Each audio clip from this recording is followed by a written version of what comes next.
Bismillahirrahmanirrahim.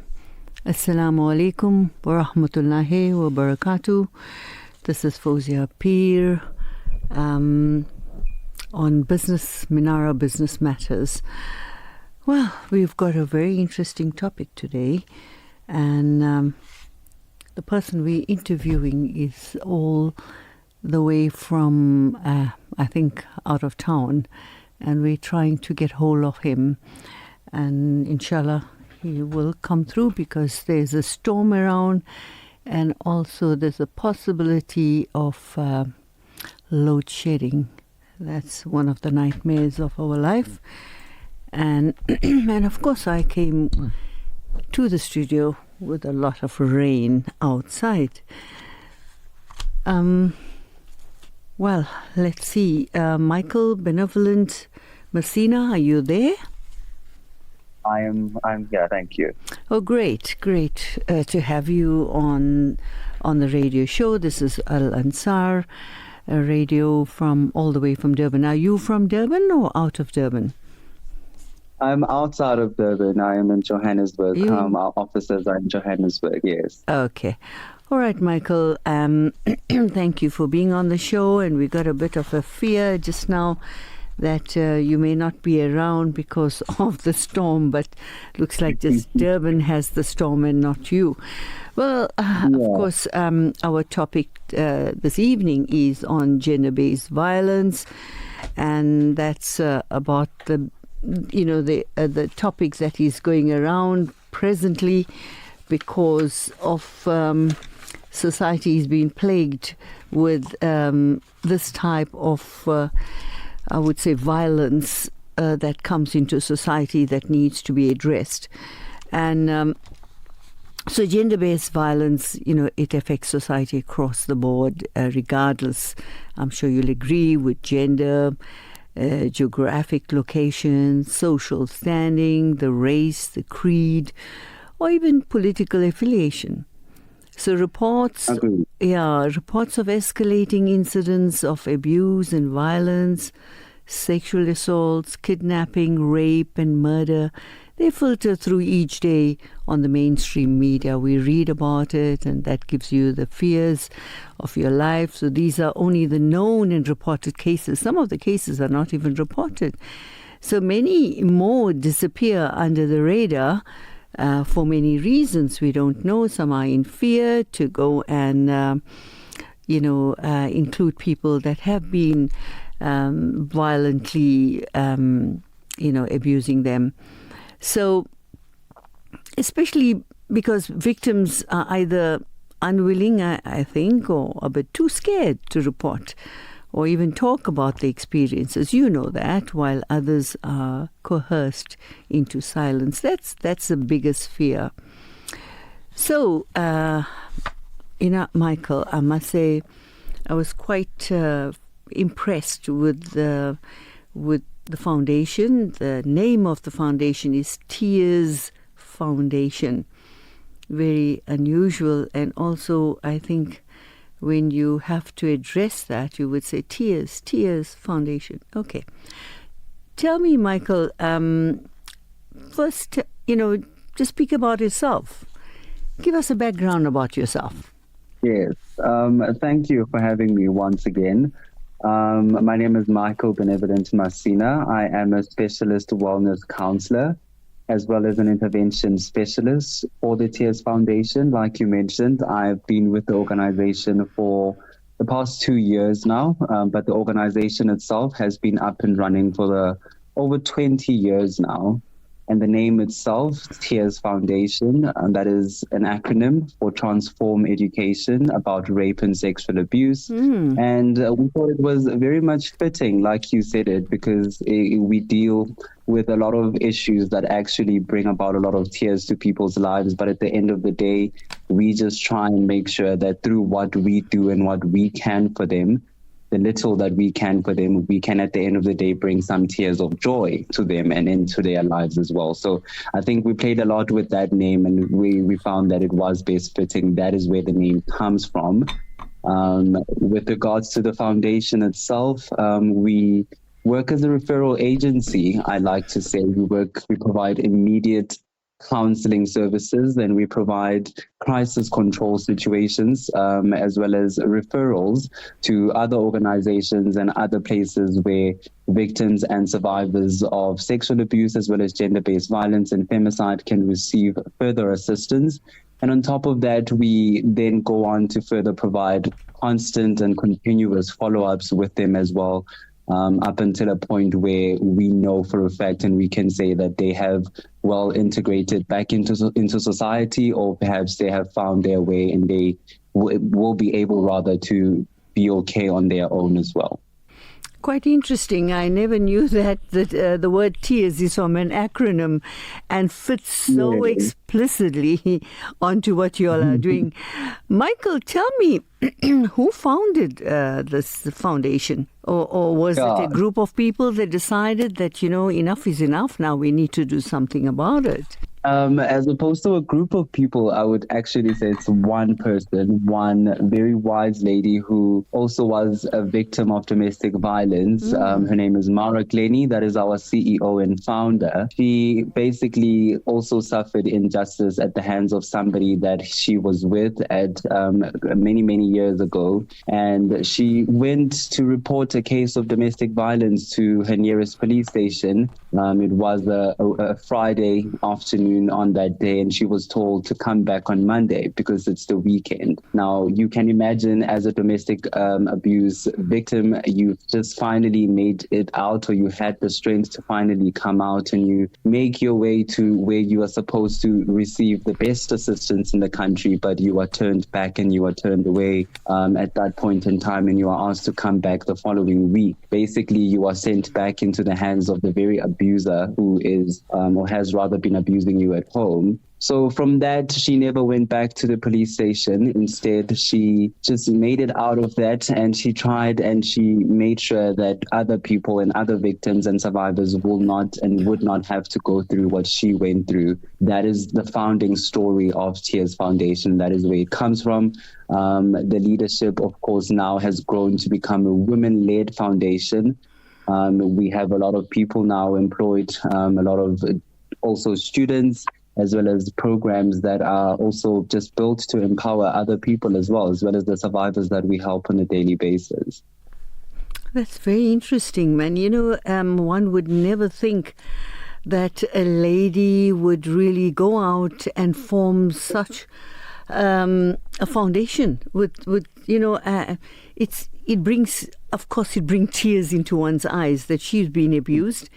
And the police SAPS did nothing. I hope that it has changed now from maybe those days that, she went to report the case and didn't get enough assistance. So have you all ever decided to stretch out to other provinces by any chance? We definitely would love to, but with the services that we provide at this point, because it's still on referral based, we are still able to assist nationally. That is what we do, even though our offices physically are based in Johannesburg. But because we work on a referral basis, we are able to assist nationally. We have a wide and a huge database that surpasses Johannesburg and it surpasses the entire country. The province of Gauteng. But of course, it would be lovely to be involved also physically in the sense, in different provinces as well, just to be able to help as many people as possible. With your experience, what would you say is that, some of the primary reasons for the prevalence of gender-based violence? Do you think that it's linked with lack of knowledge of women's rights? And, general human rights, low literacy rate and low awareness of where to get help, as well as lack of adequate structures to manage sensitive complaints while respecting and protecting the victims? Because why I ask this question is that, this is happening here. You'd find that a person who's abused, they normally don't know their rights, and therefore they sit within that abuse situation, the environment, and until the neighbor sees that or a friend is alerted, So in your workings, did you find that that is the sole reason? Yeah, so there's multiple reasons, definitely, but you've certainly touched on a couple of them as well, very important ones. You mentioned mostly the lack of understanding and the lack of knowledge, and I think that is the prime basis most of the time we find when it comes to gender-based violence. And that lack of understanding also then perpetuated, of course, by societal norms that have been long-standing in history. And by societal norms, I'm referring to norms of toxic masculinity. I'm referring to norms of stereotypes that have always marked the man as more superior to the women. And because of that, you find that that has been embedded and it's been instilled from a very young age in the past and previous generations. And that has only been continuous on and on in families, most particularly within, of course, the men, because they are the biggest perpetrators of GBV as well as domestic violence. So that lack of understanding and knowledge from such a very young age, that is what at the end of the day kind of fuels this control that one has, or the power that they feel they have over the next person. And that is what at the end of the day perpetuates the violence of GBV and femicide. But also another reason that you touched on, of course, is when you see it or people witness it and they do nothing about it as well, or they kind of disconnect or they separate themselves from that situation just because it's not within their place or within their house or within their home. The term for that, we call it bystanderism. That is also another reason that we've seen, or rather come to see, perpetuates the violence continuously as well. So people hear it, they see it, or they suspect it, but they do nothing about it. Be it a child, be it somebody who is an adult that they know, they would rather be okay with knowing that it's not them in that situation. But with the lack of thinking that one day it might actually be in your own home, one day it might be your own brother, your own sister, your own mother, or your own child that is affected as well. And of course, if we're going to bring it further into the workplace, there's a whole lot of other different reasons as well. But on the basis, even in the workplace, what perpetuates it is also a lack of understanding and a lack of knowledge for the employees, or rather protocols that have been widely put or rather explained for employers or employees rather to know, and they don't know of the systems to which they can follow as well. And another thing is that people tend to think that GBV or violence rather is only in the physical sense, particularly in the working environment. But it takes many different forms. It can be in the form of bullying, it can be in the form of sexual harassment, it can be emotional, and it can be psychological as well. So if you kind of separate or you stop thinking about it as well, it's just simply being bruises and cuts, and start thinking about it in a holistic manner, that also kind of helps. You know, when you when you touch on this principal perpetrators on GBV are the men, right? Against the women and girls. So what type of radical, I would say, mindset shift are you all working on to bring about lasting behavioral change in society? You know, we can't sit back and always say that, okay, the men are perpetrators, and you get a whole lot of cases that come to you, incidents that you hear of. But then how are we going to touch on this? How it's a very sensitive matter, because you touch on the fact that, you know, you grew up that way, where this whole patriarchal system brings about the man, you know, he's the domain in the house, and he can do what he wants to do.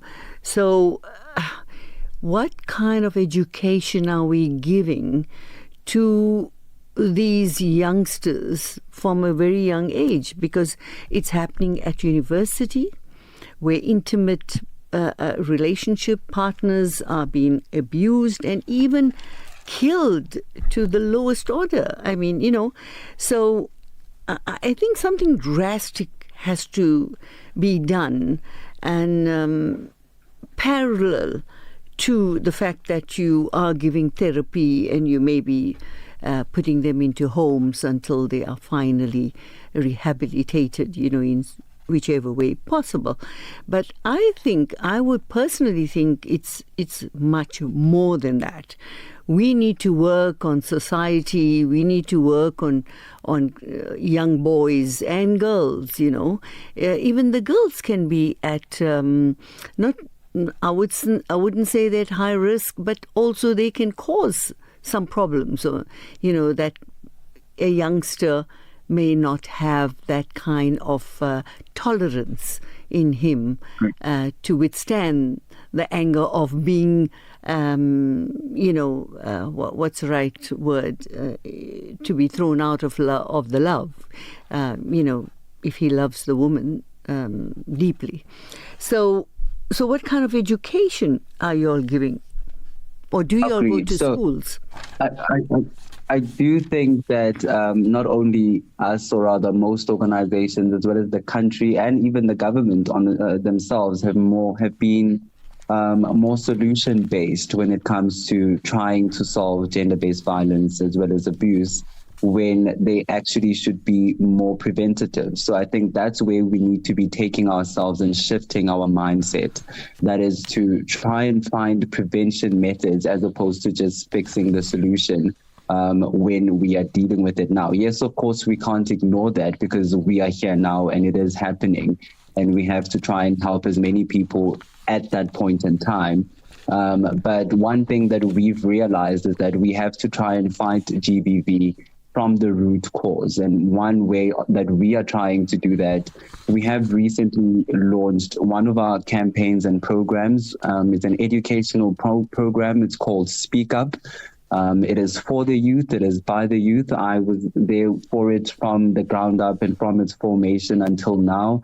We launched it at the beginning of this year in January. That is a tool. It's literally a USSD code. It is free of charge that you can dial from your mobile phone.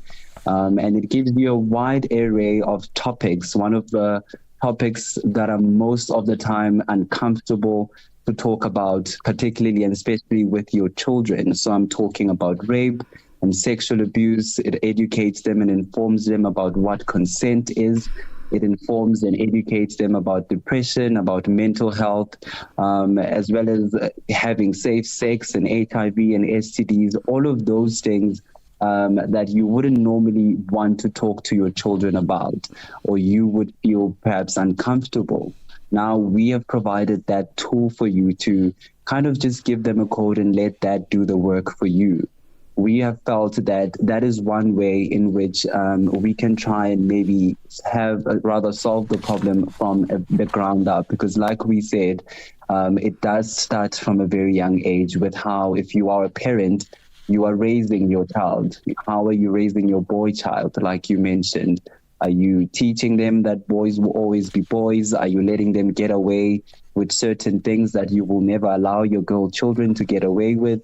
Are you teaching them that if you're a man, you do not cry, or you have to always bottle up your feelings and not actually show any form of emotion? Those are the things that at the end of the day, the children grow up with, and it is not the right sort of value that you want instilled in your child.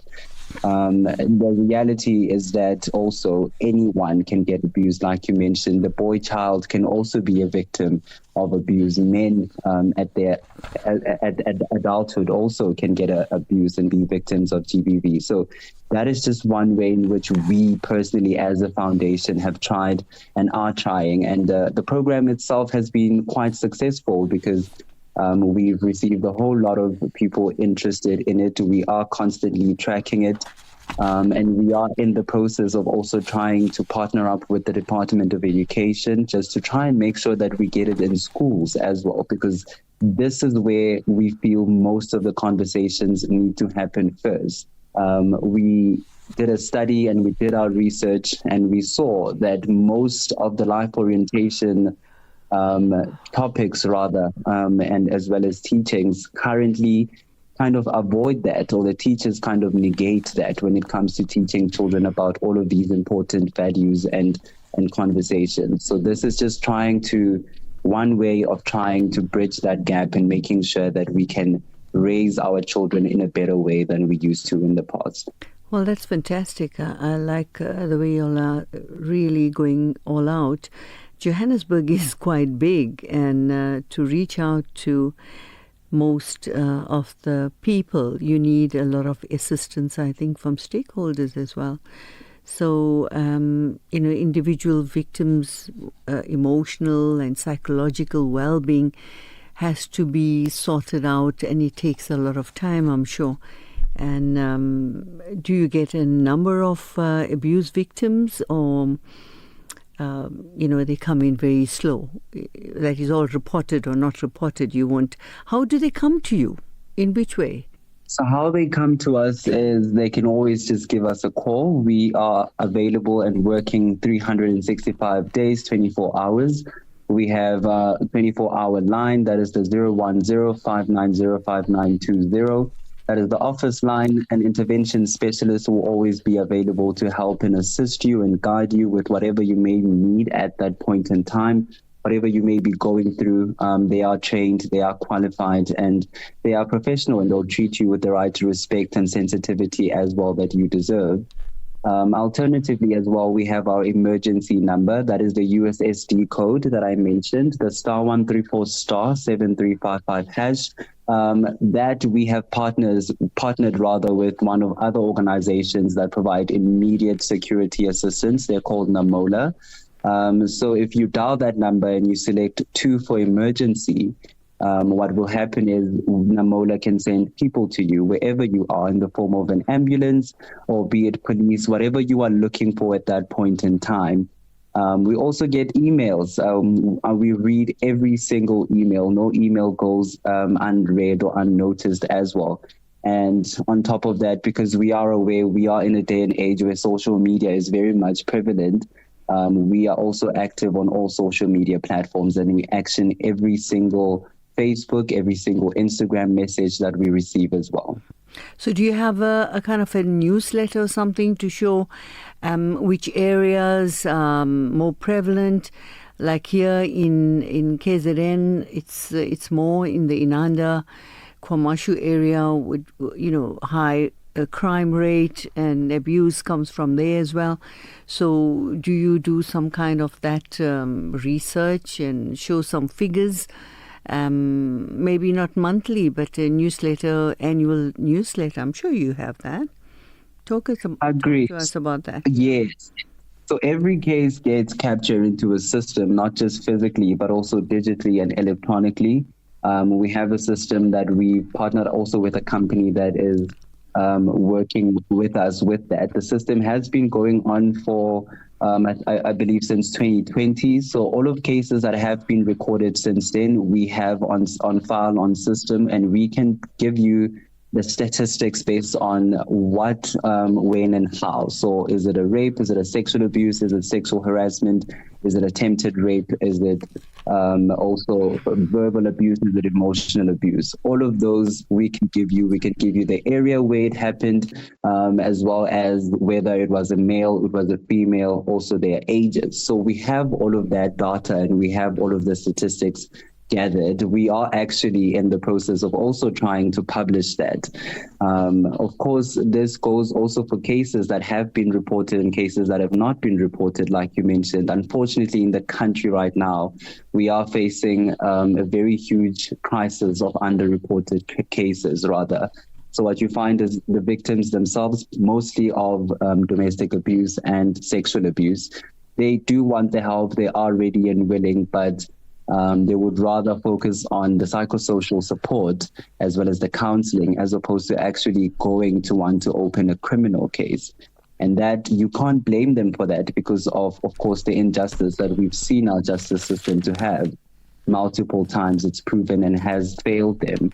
But we have the data, and we are also in the process of trying to publish that and make it known to people. We are hoping that if we can publish that and people can see just how much people we assist on a daily basis and how many people are actual victims of GBV, of rape and abuse, perhaps it can maybe also just bring a lot of people to understand the importance of making sure that we have such dialogues, and that's something that needs to be done as well in terms of resources and in terms of making sure that it stops and we can prevent it. So, Michael, I worked in the municipality, and I must say the gender-based violence there, no one really gets to know, but from time to time you get these incidents, and where young girls would come and cry their mind out, because they find you to be senior and someone that they can trust. But after talking about the incident, they would tell you, please don't go to that person. That's the fear that is in them because of the work. You see, they need the work and they can't, in case that manager removes them and hates them and victimizes them. So that's another big problem that young girls go through. And if I may put it in a simple word, this something like submission takes place. Can you possibly talk to us about that? It certainly is right and true what you just mentioned. Most of the leading cause or factor rather we see there is the fear. And mostly it's the fear of retaliation, not only from the very people that employed them, but also the perpetrators themselves as well, if not them being the same person. So they know that what happened to them is wrong, and they know that they are supposed to talk about it and report it. But at the same time, if you are then mentioning to them the right way and you're showing them this is what you're supposed to do, that fear kind of overtakes everything. Most people don't want to lose their jobs. The economy is very difficult. So you then kind of tend to think that is your rape and your abuse is something that you can actually sweep under the rug, or something that you can suppress and repress it. And that's what happens most of the time, just for the sake of job security. Yeah, it's sad, Michael. It's really sad because that type of violence, I'm sure it affects the mental health as well as productivity. I have seen it, and there's absolutely nothing one can do because, loss of job is the fundamental point there. How often do you see this? I mean, is it something that comes about often, or they don't want to talk about it? It definitely does come across as well. I mean, with regards to the cases, not one is always the same. There's no one that is same to the other one. They are similar, but no case is exactly identical. But we receive them, and most of the time it's always within the workplace. Sexual harassment is the leading one. And you feel that you have somebody who has now these outbursts that they don't know how to explain, or they have post-traumatic stress disorder, and their mental health has been deeply affected. And as a result, of course, you are human, and if you go to work with all of that, your productivity is definitely going to be affected as well. You can't operate and expect quality work from somebody who has just been through trauma, and most of all has just not been able to talk about it with anybody as well. That is what happens most of the time, and we have had a lot of those cases. Yeah, at times it may be trauma or sexual harassment at workplace from the seniors, or a woman abused from home, by her husband, her partner, or a boyfriend. Mm-hmm. And I have actually seen that, low productivity level and the crying and all that goes on. It's, I don't know, what role do you think employers should play in preventing or possibly even addressing such cases in the workplace? The biggest thing, if you are an employer, that you can do, of course, is to take accountability. I think you take accountability of what happened, and you also identify the perpetrator versus the victim with no sugarcoating whatsoever. And most importantly, you provide the best support to the victim that you can at that point in time. whatever it is that they may need at that point in time. Psychosocial support. If you have a mental health or an employee wellness within your workplace, that is where you direct them to. Otherwise, you also direct them to external organizations like ourselves, and we'll also just be able to make sure that we provide the support for the victim. But more than anything, I think within the workplace, mostly employers do need to change their mindsets. Everyone in the world of work just needs to work alongside the practices and the policies and understand that at the end of the day, it's about respecting people's boundaries. It's about respecting the next person enough to know that you can't treat them that way. You don't have control over them, and they are not in any way inferior to you. So do you all, like here in the KZN University, we have the abuse desk for, victims. So do you all have such abuse desks up there in Johannesburg, at the universities or at workplace? Within any workplace, with I believe the psychosocial support should be available. Within South African police services or stations, there is also what we refer to as the Victim Empowerment Center as well, which in most police stations, unfortunately, at this point is also not as conducive as it should be.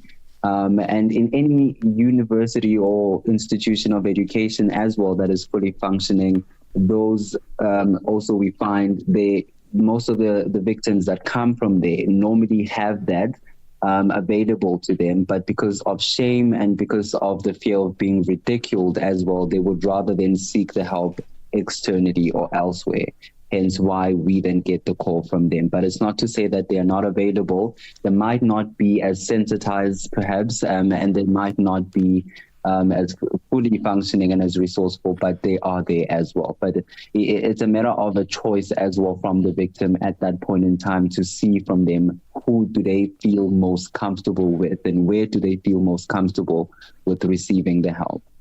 Would you know if are there any legal frameworks in place to protect employees from this GBV at work? I don't remember any such. Certainly, yes. There is the ILO convention, that is the treaty that has been put in place to just make sure that violence like harassment, including gender-based violence as well, in South Africa, that has been a code of conduct that South Africa has in place and has needs to be practiced rather to deal with harassment in the workplace. But I must say the policies as well as the reporting practices within an organization, because institutions and organizations are so different themselves with how they do things. It is up to that organization and the people who run the place to make sure that the policies that they have in place are actually the right ones to try and advance the protection and the prevention of gender-based violence. So would you know any challenges that the employees face when they report incidents of GBV? And if there are challenges, like how can the reporting mechanism be improved? The biggest challenge, like we touched on, definitely is not being believed. Most of the employees come and it's a matter of she said or he said situation. So you find that you still have to prove the fact that this happened to you, to the very person that did that, or you are questioned a lot within the workplace before they can believe you.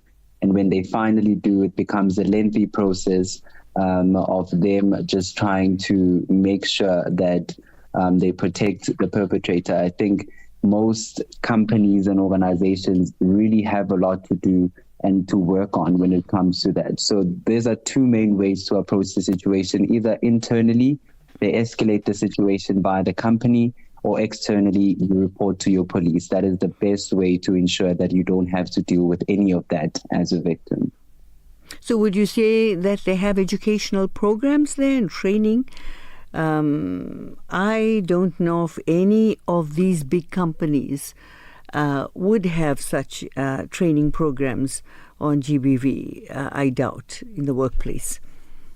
Or what we should do is foundations of your type should make it a rule that government now sets up such policies that have to be exposed to workplace situations. A monthly seminar on GBV and how it can be attended to, because policies of workplace should include at least some points on this, and how to eradicate or how to assist victims at workplace. They can see it, but they don't do much. So I think foundations of your sorts and others should try to, impose upon them. Agreed. No, I couldn't have said it any better, actually. They do need to do a whole lot better. I always say that if it's rotten at the top, it definitely will be rotten at the bottom as well. And that is what is happening in the country right now. The government gives a whole lot of lip service and 2 minutes as well to gender-based violence and femicide as a part of the national address. They pass out some law, but it is never implemented. The GBV hotline itself is overwhelmed. So I always say that collaboration definitely is the next innovation. Like you mentioned, the government themselves, as well as employers, corporates, they need to understand that we do the work every single day. And we deal with the victims and survivors every single day. So if not partnering with us, who and how else are you going to know the best way to deal with the situation when it is at your doorstep? I always say that the best thing is to just make sure that we can train as many healthcare professionals and train as many South African police service officials to make sure that they are also able to deal with GBV cases with the sensitivity that a counselor would. So they do not just need to take on their file and hear the story and move on to the next one, because that is what then also stops and debilitates victims from having to go and report. Most companies also only implement the bare minimum when it comes to their policies and their quotas. So I do think that companies need to acknowledge the fact that NGOs like ourselves do exist, and that we could gain more in terms of advancing prevention of GBV if we all work together. Absolutely. I feel that to achieve a gender-based violence-free society, it is critical, as you say, that we build strong collaboration with all sectors of society. The voices of men are also crucial if we want to put a stop to the scourge of gender-based violence. And of course, most importantly, every South African must stand up and say, I am part of the solution to gender-based violence. And don't look away. Yeah, they should not look away, but act immediately. The culture of silence must come to an end. And, that fear in each and every person when it comes to even reporting these cases. If you hear your neighbor being abused, domestic violence, we should do something about it. When I lived abroad in Ireland, and just by the child crying excessively, you'd find the neighbor knocking at the door. That why is the child crying this way? Is there something wrong in the house? Or is the child getting beaten up? So, that type of, I would say, interest from neighborhood is important, because that doesn't happen in society. I feel it's like saying, I don't want to, pry on other people. That's the way they look at it, I don't want to pry into other people's problems. And that should stop, I think. And of course, they should take that interest, especially if something unusual is happening. Do you agree with that? I completely agree with that. I think as a society, we've totally grown to a point where we are so used to just being on our lonesome and minding what is happening on ourselves and not caring for our neighbors, not caring for even our own families sometimes, because like you mentioned, you feel that it's prying, you feel that you are overstepping boundaries or you should not get involved. But I can tell you that under the child's sexual consent, also you are obliged to report that. If there's a child involved, it is your civic duty to ensure that you do report that. Even if it's an adult, even if it's a case of domestic abuse, at the very least, you can just make sure that you report that to the right people. If you want to remain anonymous, that is also okay. If you are unsure of it, you are merely just suspecting that something might be wrong, you pick up the phone and you say exactly those words, and the right people, it is up to them. If you are reporting about a child, the social worker will do a home assessment and a visit, and they will be the right ones to actually make sure that is there something wrong, is something actually going on. But the very least I always say is for you to know that you did something about it and you did not just lay down and let it happen, because for God knows that it's not the first time that it's happening. And the chances are it probably won't be the last time that is happening as well if you don't do anything about it. I agree totally that if we know that these incidents of abuse happen at home or in our communities, in some instance a person knows that somebody is being abused somewhere, of course it's the responsibility of all of us to take action. We can take action by reporting the matter to the police, social workers, I think, and other relevant authorities that are available. Also at workplace, the same thing. A person working with you, your friend, and should be able to report these things. All of us in position of authority, whether as teachers as well, religious or community leaders, we are bound to ensure that action is taken to register a case of abuse. I strongly believe that. And of course, what about the Child's Act in register, a case of abuse? The Child's Act in particular makes it illegal, isn't it, for someone in position of authority not to do anything when that person is aware that a child is or has been abused.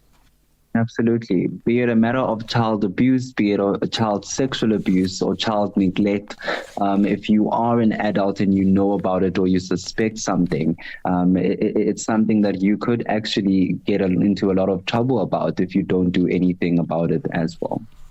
Well, I think, Michael, we have covered nearly everything.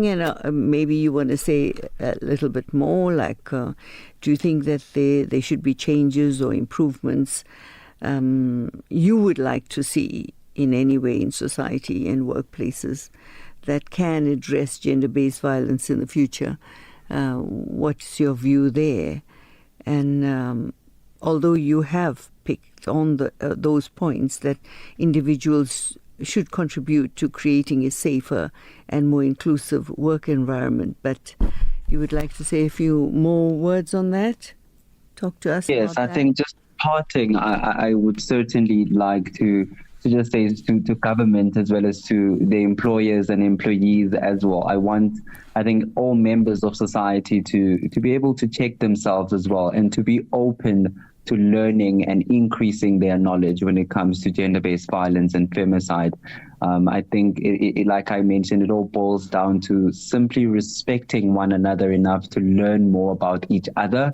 And in doing so, you make sure that you learn the person's boundaries, you learn the person what they like, what they don't like, and you also make sure that you don't stop learning and you allow yourself to be a part of the change and be a part of the solution, like you mentioned. I think that is the best way we can all make sure that we can try and curb the increasing or the rife numbers of gender-based violence and femicide in the country. Yes, I would agree with you, Michael, that the deep silence around gender-based violence breeds more violence and entraps those on the receiving end also in silent prisons of slow death, And the enemy is in your house, they say, and the enemy is in your yard. And of course, the enemy is known to you. So the enemy is not always a stranger. Yeah. Yeah. So thank you very much, Michael. It been, we learnt a lot, and I'm sure we can get you again on Radio Al Ansar. And it was really, good news. You get to know more about these things that we don't pay attention. So thank you once again. And thank you for having me as well. And we'd like to see you one day in possibly. I must invite you to one of the seminars in Durban. Yes. Yes. Thank you very much. Thank you so much.